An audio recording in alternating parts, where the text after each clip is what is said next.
우리가 알거니와 무릇 율법이 말하는 바는 율법 아래에 있는 자들에게 말하는 것이니 이는 모든 입을 막고 온 세상으로 하나님의 심판 아래에 있게 하려 함이라.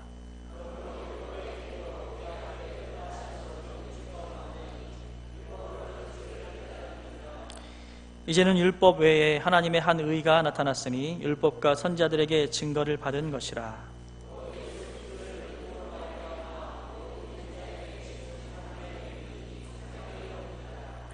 모든 사람이 죄를 범하였음에 하나님의 영광에 이르지 못하더니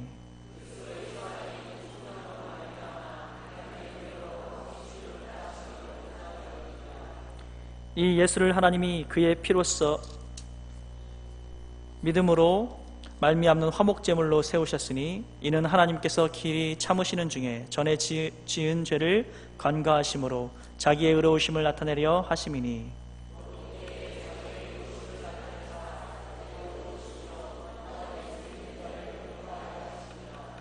그런즉 자랑할 때가 어디냐 있을 수가 없느니라. 무슨 법으로냐 행위로냐 아니라 오직 믿음의 법으로니라.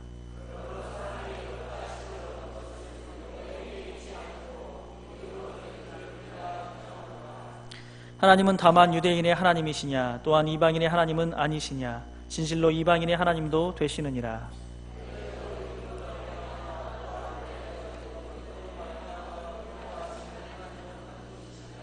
함께 읽겠습니다. 그런즉 우리가 믿음으로 말미암아 율법을 파기하겠느냐 그럴 수 없느니라. 도리어 율법을 굳게 세우느니라. 아멘.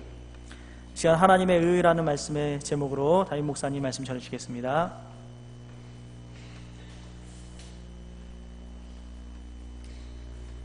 할렐루야. 네, 우리 좌우 앞뒤에 계신 분들에게 한번 인사하겠습니다. 주님의 평안이 함께 하시기를 바랍니다. 이렇게 한번 인사해요. 주님의 평안이 여러분과 함께 하시기를 바랍니다. 네. 제가 한번 기도하겠습니다. 고마우신 아버지, 오늘 이 시간 평화로운 주일 오후를 주심을 감사드립니다. 하나님의 말씀의 뜻을 우리에게 깨닫게 하시고 드러나게 하여 주시기를 원하고 바라옵나이다. 말씀을 베풀어 주시고 저희들에게 믿음과 지혜와 능력이 되게 하여 주시옵소서. 예수님의 귀하신 이름으로 기도드립니다. 네, 오늘 로마서 3장 19절에서 31절 말씀을 통해서 하나님의 의라는 제목으로 말씀을 나누도록 하겠습니다. 우리 하나님의 의가 율법으로 말미암아서 율법 외에 하나님의 한 의가 나타났다. 그렇게 21절에 표현이 되어 있습니다. 율법 외에 하나님의 한 가지 의가 또 나타났다. 이 말은 율법이 하나님의 의를 나타낸다는 그런 전제를 하고 있는 것이죠. 율법은 이미 하나님이 의로우신 분인 것을 율법이 나타냈지만은 그 이상의 또 하나님의 의가 더하여 나타났다. 그렇게 말씀을 하고 있는 것입니다. 여러분, 율법을 구약 성경에 나오는 하나님의 율법의 말씀을 여러분 보시면서 하나님의 의에 대해서 느껴보셨습니까? 율법의 말씀을 이렇게 보면서 하나님은 정말 의로우신 분이구나 이렇게 느껴보셨습니까? 그렇게 느끼셨을 줄로 믿습니다. 제가 몇 가지 율법을 한번 소개를 한번 해드려 보겠습니다. 출애굽기 22장 26절에 보면요, 이런 율법이 있습니다. 너가 만일 이웃의 옷을 전당 잡거든 해가 지기 전에 그에게 돌려보내라, 이런 말씀이 있어요. 그러니까 지금 어떤 사람에게 돈을 빌려줘야 되는데 아무 담보도 없고 아무것도 없기 때문에 옷밖에는 전당 잡을 게 없는 상황입니다. 그러니까 아마 겉옷을 이 밖에 입는 겉옷을 전당을 잡힌 것 같아요. 얼마나 없으면은 겉옷을 전당을 잡히고 돈을 빌릴까요? 그렇게 했을 때 해가 지기 전에 돌려줘야 되는 그런 법입니다. 왜냐하면은 이 옷을 겉옷을 전당 잡히는 사람은 정말 없는 사람인데요. 이 옷은 이스라엘 지역에서 이 겉옷이라고 하는 것은 밤에 바로 이불입니다.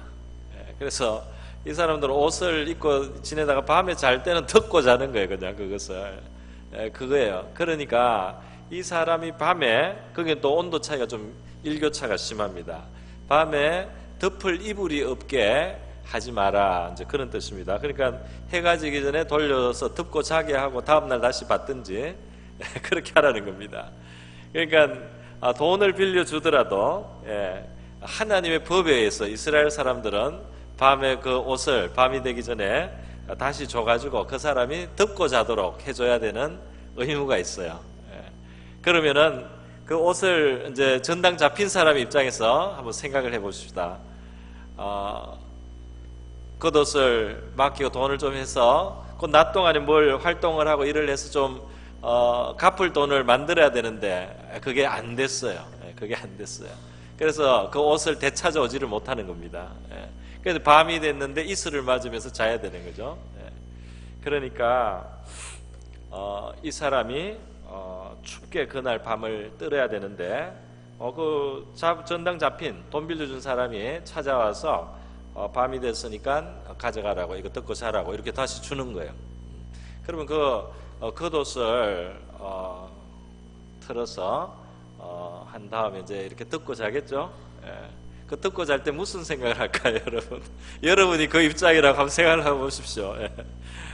남의 일이라고 생각하지 말고 자기의 일이라고 한번 생각해 보세요.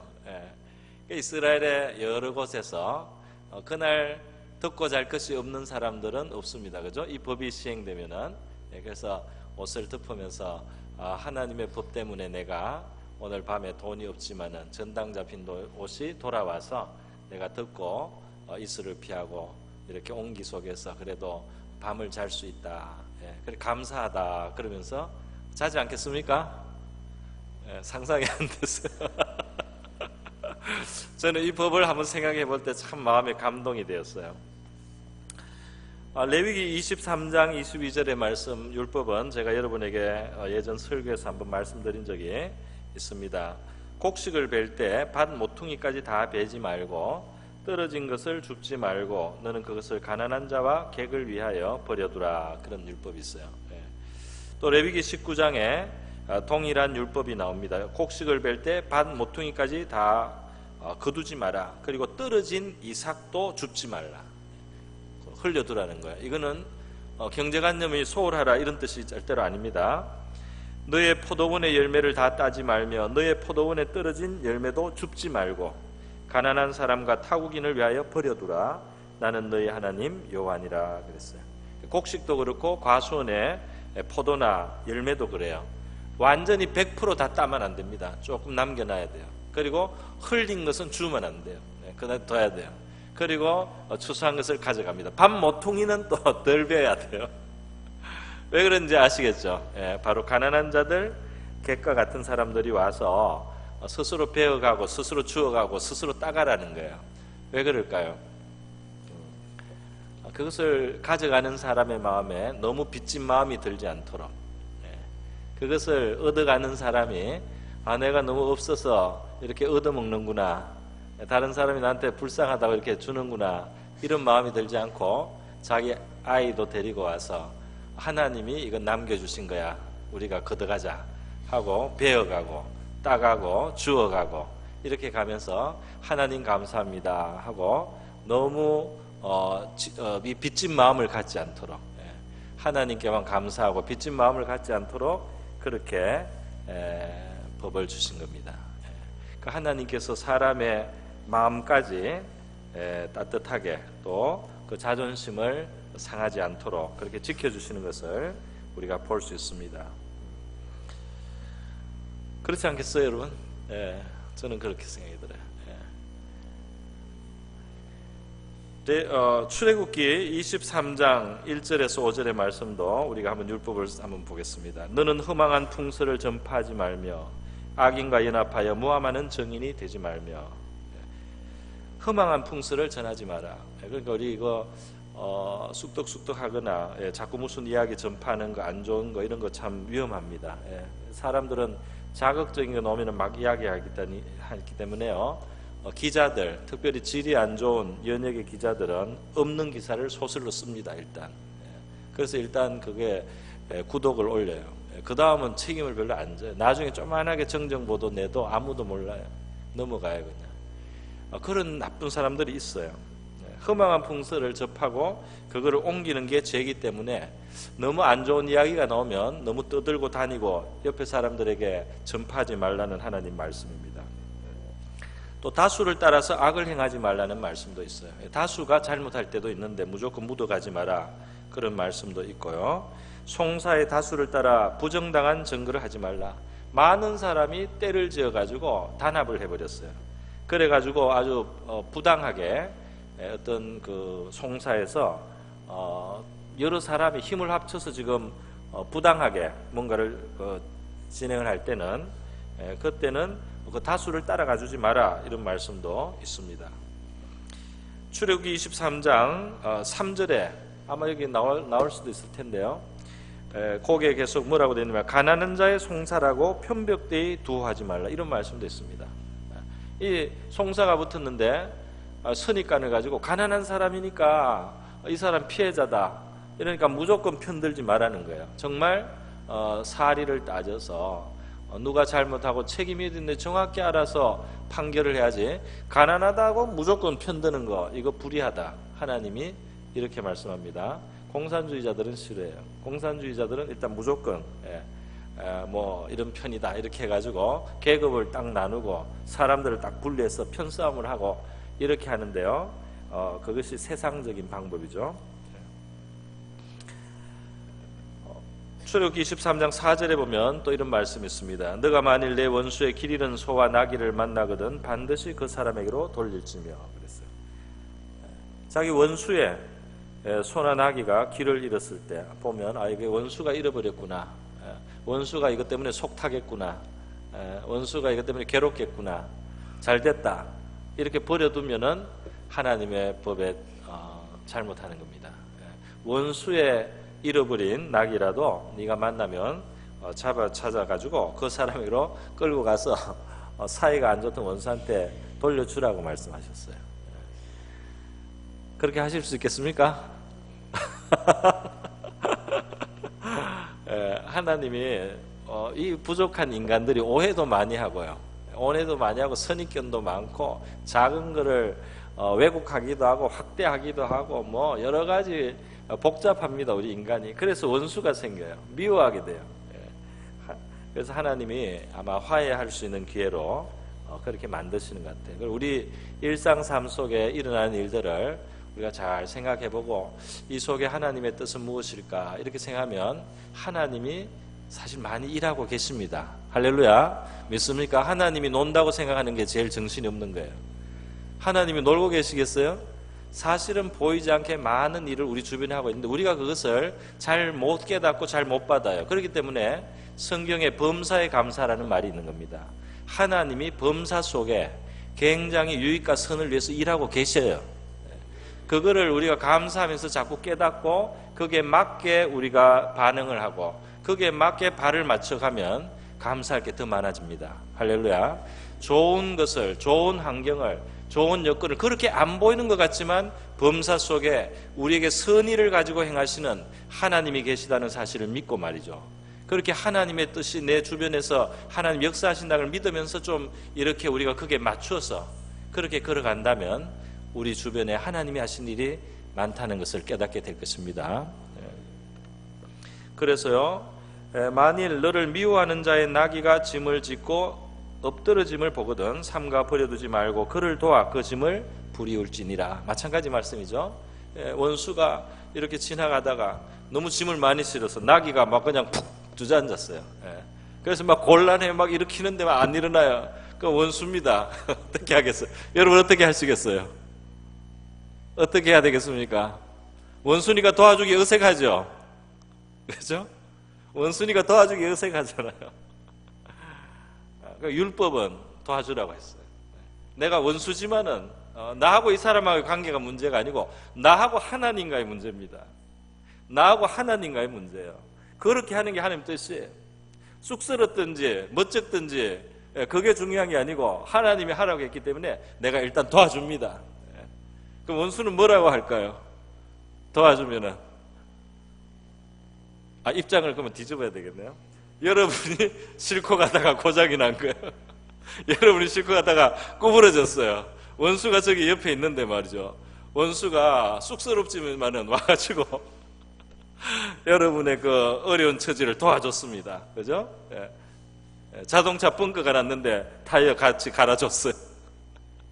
뭐 안에 엔진에 문제가 생기는데 원수가 어떻게 그건 또 알아가지고 고쳐줄 수 있는 사람이라서 고쳐줬어요. 어떻게 되겠습니까? 그 다음부터 이 사람이 그렇게 나쁜 사람이 아니구나. 우리가 미워하고 이렇게 했던 거는 우리가 다 이 생각이 짧고 말이지, 우리가 편견이 많고 우리의 마음이 좁아서 원수가 되었구나. 이 사람이 그렇게 나쁜 사람이 아니었구나 말이죠.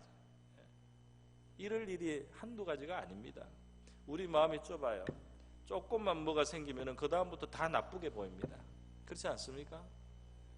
뭐 조금 뭐 틀어지면 그 다음부터 이 사람은 원수로 찍고 나면 그 다음에 아무리 좋은 일을 해도 잘못으로 보이는 게 우리 인간의 연약함이에요. 그래서 원수 맺는 것도 죄의 목록 중에 들어가요. 원수를 잘 맺는 사람이 죄가 많은 겁니다. 자기가 성경에 원수 맺는 거, 그 죄의 목록 속에 들어가요. 이 사람하고도 틀어지고 저 사람하고도 틀어지는 거 자기 죄입니다. 그렇게 성경은 말하고 있어요. 레위기 19장 15절 말씀 한번 보겠습니다. 너희는 재판할 때 불의를 행치 말며 가난한 자의 편을 들지 말며, 가난하다고 무조건 편들지 말라는 거예요. 세력 있는 자라고 두어하지 말고, 그렇다고 또 반대로 힘 있는 사람 편에 항상 붙어서 그쪽에 잘 보이려고 하지 말란 말이죠. 공의로 사람을 재판하라. 하나님의 말씀 어떻습니까, 여러분? 참 공정하죠. 참 정당합니다. 이 세상에는 정말 질이 낮은 그런 사람들의 의가 많아요. 무조건 편들어주고 무조건 밀어주고 그러면서 자기들이 의롭대요. 그거를 사실을 그대로 안 따지고, 이 사람이 조금 더 약한 것 같고 이 사람이 조금 더 피해자같이 보인다고 해서 무조건 막 들어주고 말이죠. 그러면 자기는 의로워지는 것처럼 그걸로 만족하고, 이런 게 많아요, 세상에. 하나님 그렇게 하지 말라는 겁니다. 가난한 사람도 잘못할 수 있으니까, 가난한 사람이 속일 수도 있으니까, 불의할 수도 있으니까 부자 또 억울하게 만들지 마라, 이렇게 하나님이 말씀하네요. 물론 부자도 부자라고 또 미워해서는 안 되죠, 그죠? 어쨌든 그렇게 하나님께서는 굉장히 공의롭고 공정하고 또 인자하심을 우리 성경을 통해서 보여주시고 있습니다. 신명기 5장 14절 같은데 율법을 보면은 이 안식일법, 제7일에 쉬는 법이잖아요. 거기에 보면 제7일은 너의 하나님 여호와의 안식인즉 너나 내 아들들이나 내 딸들을 쉬게 하라는 거예요. 그런데 더 계속 확장됩니다. 내 남종이나 여종이나 내 소나 내 낙이나 내 모든 육축이나 내 문 안에 유하는 객이라도 아무 일도 하지 말고 내 남종이나 내 여종으로 너같이 안식하게 할지니라. 그러니까 동물까지도, 그리고 종들도 쉬게 하라는 거예요. 그러니까 이 안식의 정신이 그냥 하나님이 물론 예배를 드리는 날로 그날이 또 복이 있지만은 사실은 이 남 밑에서 일하고 말이죠, 쉴 날이 없는 이 안식일을 법을 주지 않으면 주인들이 1년 내내 365일 일을 부릴 수도 있는 바로 그런 처지에 있는 사람들에게 하나님이 쉴 수 있는 그걸 합법적으로 만들어 주시는 정신이 안식일법에 있는 거예요. 심지어 동물까지도 하나님이 불쌍하게 생각합니다.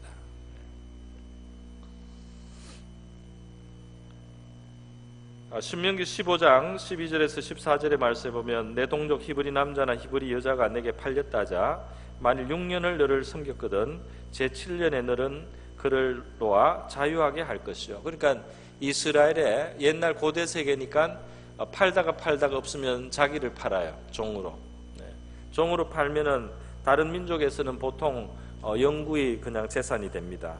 그러나 이스라엘은 6년이라고 하나님이 기한을 정해놓으셨어요. 6년 이상은 안 돼요. 6년까지만 팔려도 종으로 지내다가 7년째는 반드시 자유인으로 해방을 시켜줘야 돼요. 그러면서 13절에 그를 놓아 자유하게 할 때 공수로 가게 하지 말고 내 양무리 중에서와 타작 마당에서와 포도주 틀에서 그에게 후히 줄지니 곧 내 하나님 여호와께서 내게 복을 주신 대로 그에게 줄지니라. 그래서 그 사람이 와서 일하고 이렇게 하면서 재산이 늘어나고 그리고 소출이 많아지거나 양떼가 늘어난 거 있으면 그거를 고려해서 그 사람에게 그 사람이 수고한 것을 어느 정도 보상을 해주란 말이에요. 그러면서 보내라고 이렇게 말씀을 하고 있습니다. 인도적이죠. 하나님 말씀이 인도적이에요. 신명기 25장 같은 데 보면 희년이라는 법이 있습니다. 희년 제도는 이스라엘 율법에 나오는 아주 독특한 법인데요. 50년마다 한 번씩 모든 이스라엘 그 땅은 원래 그 소속 가문으로 다시 재분배가 됩니다. 50년이 되면은 원래 땅으로 다 돌아가요. 그래서 만약에 우리 할아버지가 어떻게 집을 다 말아먹었다 말이죠. 그래서 팔았어요. 팔고 상속을 못 받았어요. 우리 아버지 못 받았어요. 그래서 나도 어렵게 자랐어요. 그러나 할아버지가 판지가 아니고 이 50년 주기가 되는 그 달력상으로 50년마다 50년이 차면은요. 50년이 차면 그때 그러니까 그 사람으로 입장에서는 하여튼 50년 안에 돌아와요. 그날이 돌아옵니다. 그래서 자기 미천이 생깁니다. 자기 그 가문의 땅은 그 집안으로 돌아와요. 그래서 그 후손들이 다시 땅을 얻게 되는 거예요. 그러니까 할아버지 때문에 또는 뭐 아버지 때문에 다 말아먹었어도 그 2대 3대로 가난이 계속 내려가지가 않습니다. 다시 한번 후손들이 살아갈 수 있는 미천을 얻게 했어요. 할렐루야. 하나님의 그 법이에요. 물론 이거를 오늘 그대로 시행하기는 어렵지만은 토지 공개념이라든지 토지세라든지 이런 방법을 통해서 이 정신을 구현하려고 하는 사람들도 있습니다.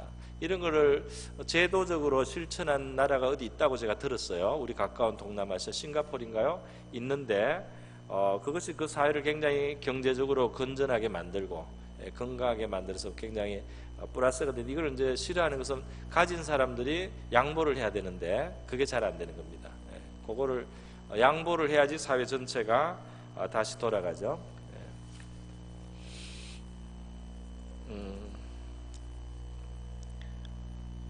구약의 율법이기 때문에 하나님의 의를 여러 가지 모양으로 하나님이 보여주셨어요. 그런데 여러분 이런 율법을 볼 때, 율법을 대할 때 하나님은 정말 의로우시구나, 참 인자하시구나 이런 등등을 우리가 깨닫습니다. 그런데 율법이 그래서 좋고 율법이 아름답다고 칭송을 많이 할 수 있는데요. 문제는 우리 자신이 항상 그 율법의 정신에 사는 것이 아니고 우리의 욕심에 이끌리면은 이 율법의 정신대로 우리가 못 살아요. 그래서 우리 그게 바로 죄인 거예요. 그게 바로 죄입니다. 이게 야 좋다 이랬지만은 그것을 못 지킬 때가 있다는 거예요. 그리고 율법을 아예 마음에 안 두는 사람은 말할 것도 없습니다. 그래도 율법을 마음에 둔 사람은 그것을 좀 따라가는 사람도 있겠죠. 그러나 이 율법의 모든 의로운 기준을 종합적으로 다 세웠을 때는 거기에 다 맞출 수 있는 인간이 없다는 겁니다. 그 율법 앞에 설 때 우리는 너무 욕심이 많고 우리는 너무 이기적이고 우리는 이 거짓말을 해가면서라도 그렇게 하여튼 우리 자신을 위해서 이 거룩한 율법을 다 지키지는 못한단 말이죠. 그러한 그래서 이 율법들은 결국 인간에게 죄를 깨닫게 하는 율법으로는 죄를 깨달음이라 20절에 나옵니다. 율법 앞에 서서 율법을 묵상하다 보면 율법은 좋기는 한데 율법의 수준에 비춰볼 때 우리가 부족하다는 것을 알아요. 남을 도와줬는데 편하지 않게 말이에요. 도와주라고 하나님 말씀하셨잖아요. 도와줬는데 우리는 쉽게 도와줬는데 이렇게 고마워하지 않으면 막 서운하고 그런 마음이 생깁니다. 그건 어쩔 수가 없어요. 그죠? 막 시기하는 마음도 생겨요. 그죠? 잘 되는데 왜 사촌이 땅을 샀는데 말이지. 사촌이 땅을 샀는데 왜 내 배가 아프냐 말이야. 그건 자기도 모르고 안에서 그냥 배가 아픈데 어떡하겠어. 기분이 안 좋은데 어떻게 하겠어요. 그게 죄인이라는 겁니다. 그게 죄인이라는 거예요. 시무룩해요 뭐. 옆집에 좋은 일이 있는데 내가 시무룩한 거예요. 죄인입니다. 어떤 사람은 좀 약간 더 한 걸음 나가면 옆에 어려운 일을 보면 신이 나는 사람도 있어요. 굉장히 나쁜 죄질이죠, 사실은. 우리의 죄성입니다. 여러분, 그런데 바로 이 율법이 우리가 거룩하시고 의로우신 하나님 앞에 죄인이라는 것을 드러나게 하면서 율법은 참 좋지만은 우리는 불의하구나, 이것을 깨닫게 하는 그런 효과가 있어요. 그리고 하나님은 이제 율법 외에 하나님의 한 의가 나타났으니 율법과 선지자들에게 증거를 받은 것이라. 율법과 선지자 안에서 미리 예고해온 어떤 미래 소망이 있는 거예요. 그것이 뭐냐면 바로 예수 그리스도를 믿음으로 말미암아 모든 믿는 자들에게 미치는 하나님의 의다 그랬어요. 차별 없이 주시는 하나님의 의. 예수 그리스도의 복음으로써 하나님은 이 율법 외에 플러스 알파로 더 추가해서 하나님의 의를 하나 더 인간에게 보여주셨습니다. 그 하나님의 의가 뭐냐? 바로 율법의 그 기준에 미달되는 우리 인간, 하나님의 영광에 이를 수 없는 죄성을 가지고 있는 인간, 그 인간의 죄값을 하나님이 치른다는 거예요. 그것을 하나님이 속량해서 값을 치러서 해결을 하고 해소를 해서요. 그래서 하나님의 은혜로 이제는 그를 믿고 영접하고 그를 의지할 때 값 없이 이제는 그 값을 하나님 편에서 치르고 의롭다고 해주시는 더 높은 차원의 더 참 수준이 높은 3차원에서 4차원의 그러한 하나님의 의가 또 나타났다는 것입니다. 할렐루야. 저는 미국에 못 가봤는데요. 미국에 뉴욕에 가면은 라가디아라고 하는 공항이 있대요. 라가디아 공항. 그 라가디아 공항은 라가디아라는 뉴욕 시장의 이름으로 따서 만든 공항 이름입니다. 이 시장은 뉴욕 시장을 언제 했냐면 1934년에서 45년까지, 그러니까 꽤 오래된 사람들이 꽤 오래된 분이죠. 이분은 뉴욕에서 3번 시장을 하면서요. 그때 1930년대 초에 미국의 대공황, 그래서 아주 경제적으로 좀 파탄이 났었습니다. 너무나 많은 사람들이 그러니까 실업자가 생기고 직장을 잃고 막 굶고 배급을 해가지고 사람들 이렇게 나눠줘야 되는 그런 시대에 이 시장이 되신 분이에요. 그리고 나라가 그렇게 형편없게 됐을 때, 경제적으로 어려울 때 이탈리아 쪽에서 넘어온 많은 마피아들이 뉴욕을 범죄 소굴로 만들어서요, 미국에서 가장 위험한 도시로 된 거예요. 그때 이 사람이 뉴욕을 시장으로 당선이 돼서 마피아하고 싸움을 했습니다. 그래서 마피아를 다 처리를 해냈어요. 그 가족의 생명의 위협을 받으면서 마피아 그 두목을 잡아가지고 기소를 해가지고 쳐넣고, 그 마피아를 와해시킨 사람이에요. 그래서 삼선을 뉴욕에서 삼선을 하고, 또 자기는 공화당에 원래 속했지만은 민주당의 프랭클린 루즈벨트 대통령이 하던 뉴딜 정책이 미국을 살릴 수 있는 길이라고 믿고 그것을 받아들였어요. 그것을 지지해 버렸어요. 그러면서 뉴욕이 그 가난과 어려움에서 벗어나게 되고 세계에서 제일 부유한 도시로 바뀌는 그런 역할을 했던 분입니다. 라가디아 시장이요. 근데 이 라가디아 시장이 그 전에 뭘 했느냐 하면은 재판관이었어요. 재판관으로 15년을 일을 했는데 그 일화가 있습니다. 뭐냐 하면은 애니 돌로레스라는 여자 노파가 빵을 훔쳐 먹다가 잡혔어요. 그래서 이제 재판을 받게 된 것입니다.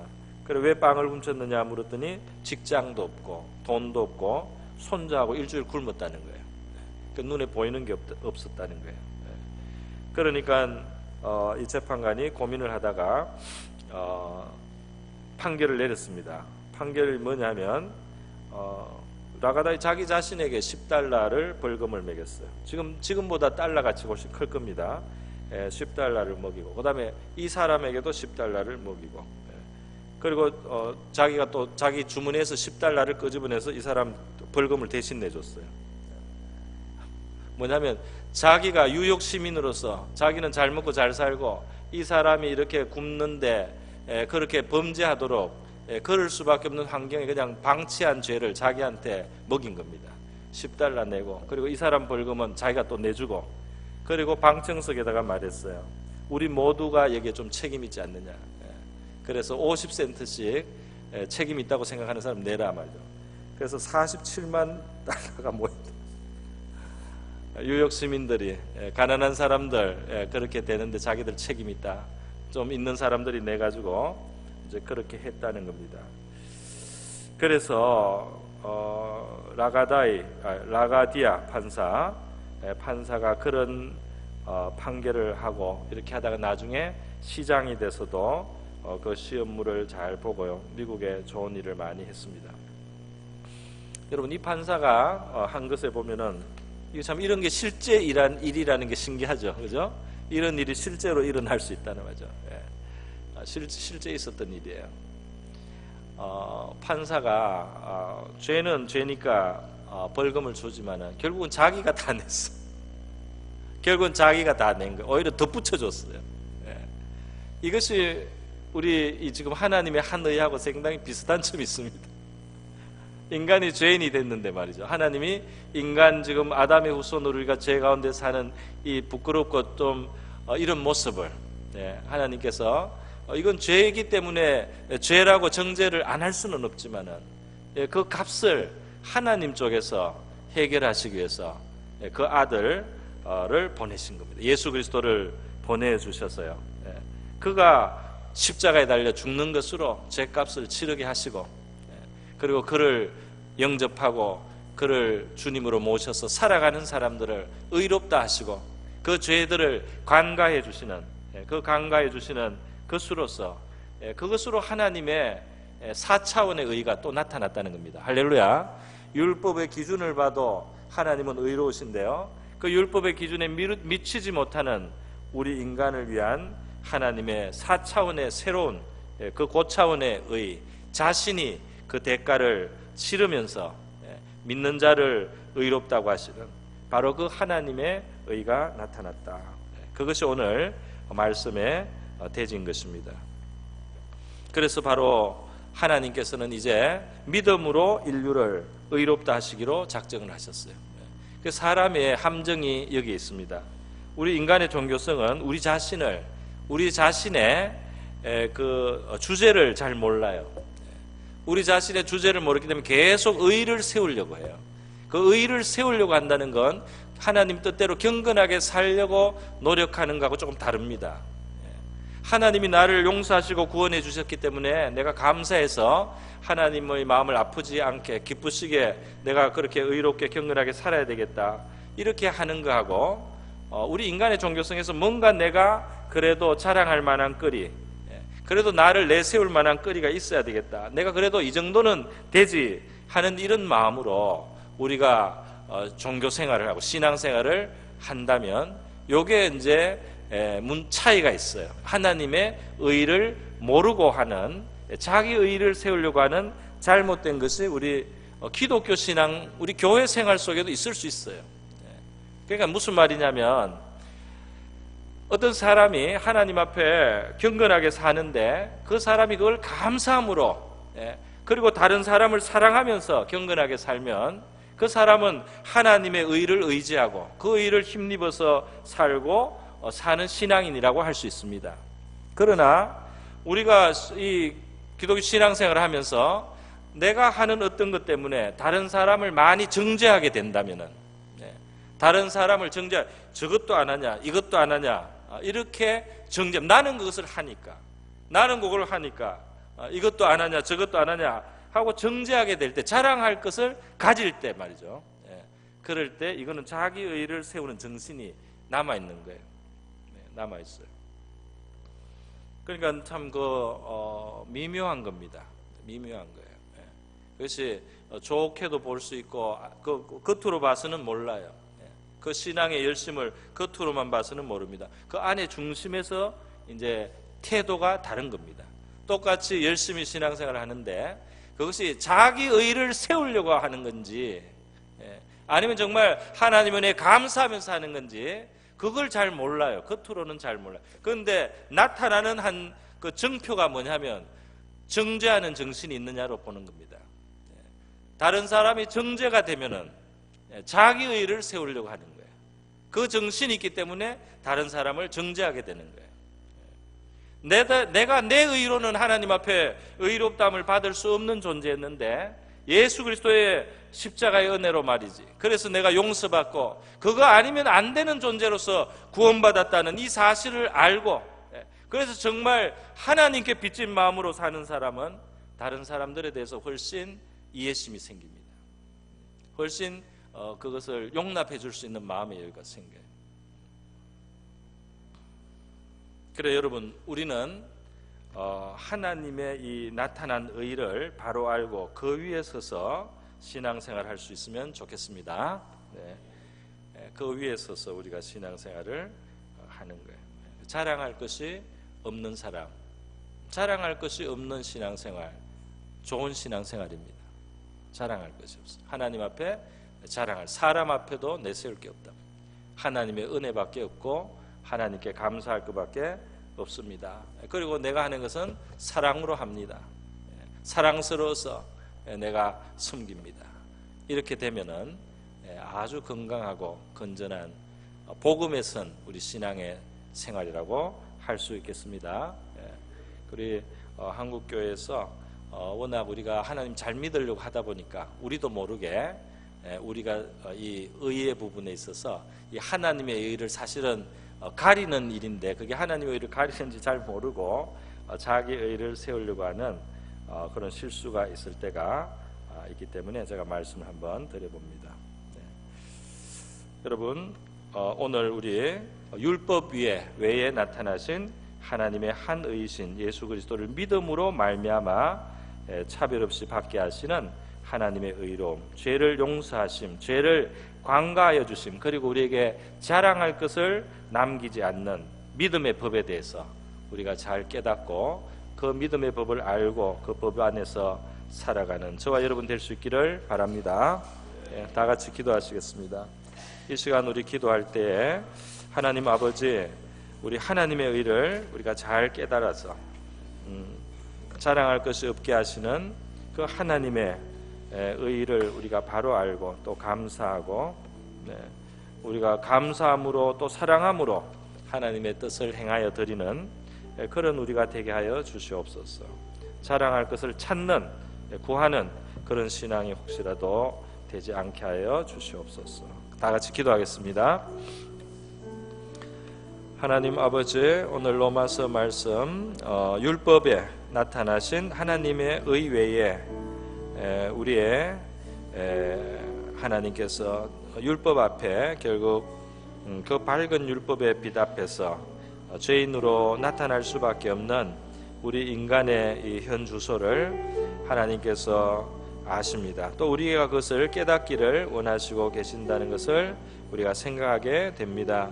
하나님 아버지, 모든 사람들 죄를 범하여서 하나님의 영광에 이를 수 없는데 바로 예수 그리스도 안에 있는 속량으로 말미암아 하나님의 은혜로 값없이 의롭다 하심을 얻게 하시고, 하나님이 우리의 죄와 허물을 간구하심으로 하나님 그러한 방식의 새로운 의가 우리에게 주어졌고 또 그것을 우리에게 받으라고 말씀하고 계십니다.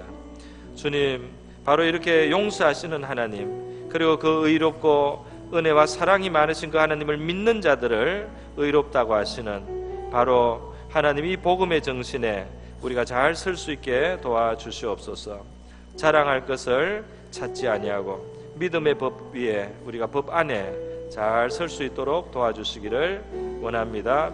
유대인이든지 이방인이든지 모두 이 믿음의 법으로 구원하시고 겸손하게 구원을 받게 하신 우리 하나님의 섭리와 그 지혜를 찬양합니다.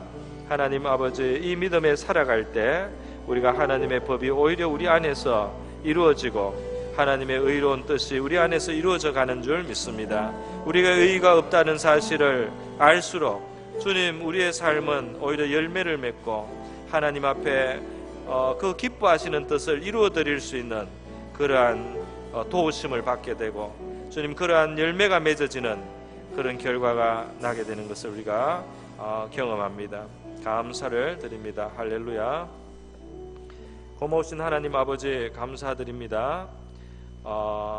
우리 거룩하신 하나님의 의롭고 진실하심이 율법에 나타났지만은 그 법이 좋은 것을 알면서도 미달되는 죄인된 우리를 깨닫게 하셔서 결국 우리에게 하나님께로부터 오는 우리가 해결할 수 없는 것을 하나님이 해결해 주시는 그 하나님이 주시는 의 안에서 구원을 앙망하도록 그 구원을 받아들이도록 하나님께서 만들어 주셨습니다.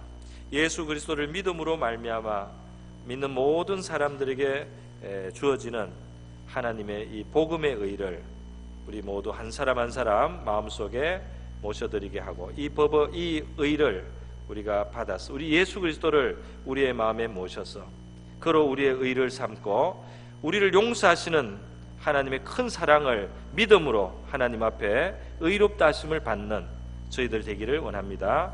자랑할 것은 없어져도 하나님 우리가 내세울 것은 없어져도 우리가 자격이 있어서가 아니라 하나님의 온전한 사랑 때문에 구원받는다는 이 복음의 진리에 굳게 선 저희들이 다 되게 하여 주시옵시고 그 겸손한 믿음 안에서 우리 하나님께서 놀라운 열매를 맺게 하시는 줄 믿사오니 그러한 열매 맺는 저와 우리 성도들 되게 하여 주시옵소서. 감사하고 고마우신 예수님의 귀하신 이름으로 기도드립니다.